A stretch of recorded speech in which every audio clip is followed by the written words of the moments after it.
this is where we ended up. Because of my study at the center or the institute, I often think about what I can learn from other cultures. I include my knowledge of other cultures in my thinking and behavior. These are things that students are telling us or that we're measuring, okay? After Fred Dervin's speech and everything else, I think we need to look at some other things, but nevertheless. What I'm going to do in this presentation is talk a little bit about the origin of the idea, talk a little bit about the intensive English program, the place where we're doing this, talk a little bit about the process by which I did it, because I'm kind of perpetrating upon others my own leadership approach, which I've been experimenting with.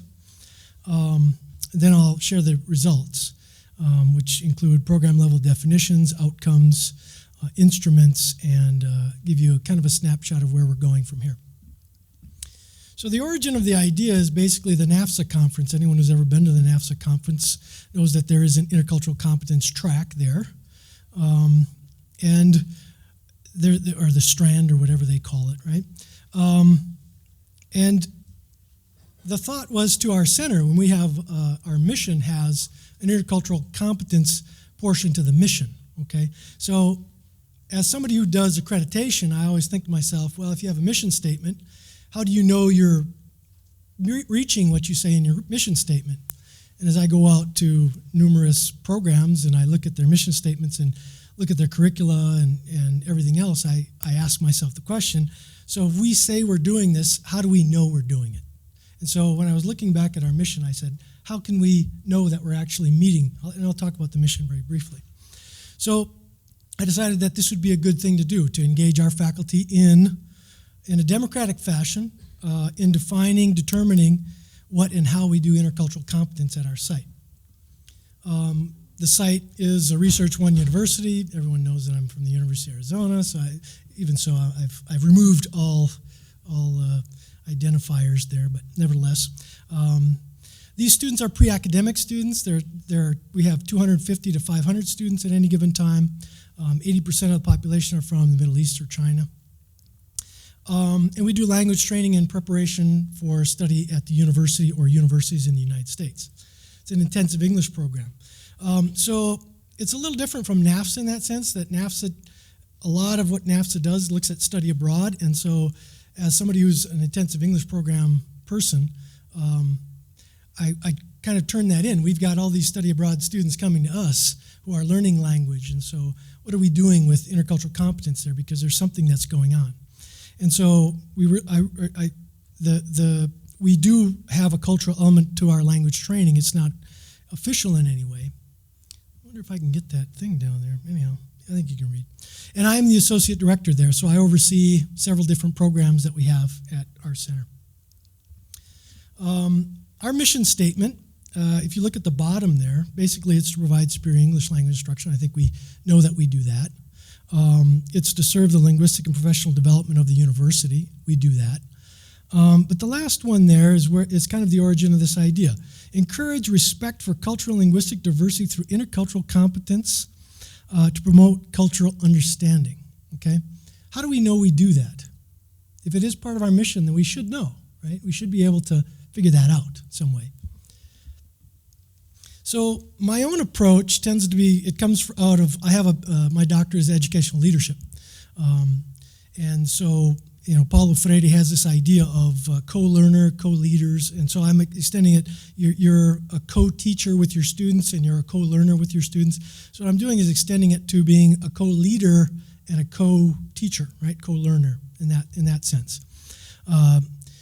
So being less of a director and more of a co-participant with regard to the leadership process. And I think when I look at it, I think the results, even though it took longer, were way more than I could have designed, and I'll try to talk a little bit about that as well. So more about that, really, it's not the banking, everyone knows about the banking idea of education that Freire talks about. But it's not really something where you're transferring information or knowledge to the other, but you're really creating the possibility of producing or constructing knowledge in the other, okay? it's a capacitação, right? Which is the Portuguese word for a capacitation or a capacity building exercise. So in terms of the leadership around intercultural competence, the whole idea was to capacitate our center towards this idea of developing intercultural competence, not only in the students, but also in the faculty, and getting them to think about how they do that in the classroom. So we struck a task force, okay? I got permission. I said fall 2014 here. Actually, it's fall 2013 is when we started. I just didn't get the chance to update my slide when I remembered that at like 1 a.m. And we invited anyone who was interested in our center to join. We had about 40 faculty members at the time. And 17 originally showed up, and right now I'd say we have about 7 core participants. There are a couple people here in the audience who are participants with this task force. And then we met essentially bi-weekly over the course of the semesters, taking breaks in the summer. So I started with a plan, and my plan was that, okay, we'll start, with the traditional academic way. We'll review the literature. We'll start with a definition. I'll be up there teaching. I had this whole slideshow ready for this initial meeting to talk about and define and agree on a definition and start from a definition. We had to blow that up. We blew that up because that's not what they wanted to do. And if you're going to do this co-participant, co-leader kind of approach, I'm not in the driver's seat. I'm just kind of leading a conversation really about this. So really what the teachers wanted to do was they wanted to actually begin in the classroom. So they wanted to begin with practice, what they were actually doing. So we set up a site. There's a sharing kind of posting site, Edmodo, which is free. And everyone joined, and we created this Intercultural Competence Task Force. And we had teachers posting saying what they were actually doing. So this week I included certain cultural elements within my classroom, and I essentially was doing development of intercultural competence through this. And so it answered essentially the question, how do I do intercultural competence in the classroom? I guess I say do, but I mean, put your verb in there. So it was very praxis-based, and that's where we started. The results resulted in a definition. So we went, and that took a semester. Okay, so we took a whole semester where we were just looking at what we were doing in the classroom. And then we said, okay, so what's the next step? And everyone said, well, because I have this idea that maybe you should start with a definition. If you're going to start with a definition, then you can define something or try to define something which we may or may not know now that we can't define, right? But let's start with trying to define something that we can at least talk about that's common to all of us, naive or not. And my definition, so I have a definition which is based off a pretty extensive reading of literature. I think it's pretty extensive reading of the literature, and so it was pretty academic, and we had the faculty vote on it. So all the faculty voted on the definition, and the definition was not my definition, but it's this definition here at the bottom. You can see it.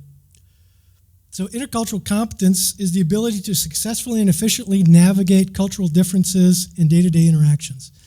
Simplexity. It has to be accessible, remember, to limited English proficiency folks, right? So simplexity, I don't know. That's a new word. I just learned it today, so I don't know whether that's simplexity or not. But it's certainly simple enough to start a conversation about what intercultural competence is for our center, okay? And then we went from there, from that definition, to program level outcomes. Now, you can take and project upon any curriculum certain level outcomes, that every level you have certain intercultural outcomes that you're going to want to hit. But we decided to do program level outcomes so that by the end we have 2 different levels of outcomes. Those that are at the intermediate level, and those are at the advanced level. So we have intermediate level outcomes and advanced level outcomes. And these are the intermediate level outcomes. So upon completing the intermediate level, which is level 4, right now we have 9 different levels. But when you complete the level 4, students should be able to more deeply know their own and the other's culture. Identify differences as cultural. Be aware of culturally determined customs and ways of being. So we're really looking at content, language about culture, being able to discuss it in the classroom, being able to recognize culture. So it's kind of an intermediate level outcome. The advanced level outcome, the outcomes are tolerate, well, there's that word, tolerate, right? Tolerate academic classroom cultural ambiguity, adapt one's action to others' cultural expectations, and the third one is critically reflect on cultural ambiguity. So critically reflect, critical thinking, okay? So critical thinking about culture really is what we were getting at, right? As being kind of the higher level, higher order level that hopefully we could reach or not based on these outcomes. So we decided to get some indirect evidence as to whether or not we were reaching these already by purposely or just kind of incidentally. So we developed a survey that was based on all of those outcomes, one for the students and one for the teachers. And so basically surveys are indirect evidence, so we developed the questions that were based on the outcomes in the question of the survey for the students. And you can see here that each of the questions in the survey, or basically the survey is agreement with statements, right? After being a student at the Institute, and because of my classes here, I feel that I understand my own culture better. That gets at number one, right? Outcome number one. I understand other cultures better, outcome number one. When I disagree with the classmate, I sometimes think the differences may be cultural. That's 2 and 3. So if you read through these different survey questions, we're kind of trying to see whether we're reaching our intermediate level outcomes and our higher level outcomes. And the students obviously need to have the English to be able to do that. So level 4, we've piloted this survey 3 or 4 times already. And we've refined the English so that the first time we ran this, we had strongly agree, I don't think we had neutral, but disagree and strongly disagree, or I do not understand. In other words, I do not understand the question. So if there was a certain percentage that didn't understand, then we changed the wording of the question. So these are the questions that we've finalized for this survey to see whether or not we're actually meeting the goal, which is essentially the ultimate goal of what I set out to do. And then as we discussed what we should continue to do, or what we should be doing, is to say, okay, so we have these program level outcomes now. So how do we make it so that people are aware of these outcomes and that this washes back to the classroom? Because it's one thing to have outcomes that nobody knows about, nobody teaches to, which are program level outcomes, and it's another thing to have people actually have it guide a practice or change praxis, okay?